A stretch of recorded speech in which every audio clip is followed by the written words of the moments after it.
તો મોરબીમાં બિસ્માર રસ્તા મુદ્દે હવે રાજકીય જંગ જામ્યો છે। મોરબીમાં ખાડાવાળા રસ્તાના સમારકામ મુદ્દે જનતાએ રોડ પર ઉતરીને આક્રોશ વ્યક્ત કર્યા બાદ હવે રાજકીય ગરમાગરમી પણ શરૂ થઈ ગઈ છે।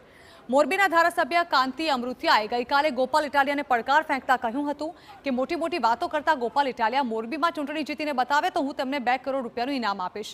કાંતિ અમૃતિયાના પડકાર બાદ હવે ગોપાલ ઇટાલિયા પણ વિવાદમાં કૂદી પડ્યા અને પડકારને સ્વીકારતા કહ્યું કે મોરબીના ધારાસભ્યનો પડકાર હું સ્વીકારું છું।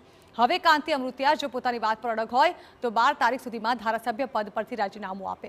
તેઓ રાજીનામું આપશે તો હું મોરબીમાં ચૂંટણી લડવા તૈયાર છું।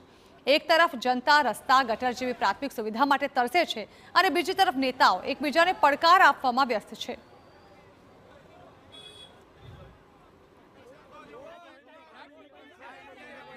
પાંચ વાર હું નહોતો તે લગભગ ડાભુરિયા હો આવી ગયા હતા ગામમાં 10% ને 20% વાળાને જમીનની ફળાવાર એટલે એ બધા અત્યારે ગુફામાં વહી ગયા છે એટલે એમાં એનો હાસે છે। બીજું ગોપાલ ઇટાલી જાય મારા ઘરના યાદથી વરા પહેલા જવાબ આપ્યો હતો નરેન્દ્રભાઈની મધર વિશે બોલ્યા હતા એટલે ગમે તે અહીં લડવા આવે હું રાજીનામું દઈ દઉં અને એને 2 કરોડ રૂપિયા હું આપીશ એ જીતે તો।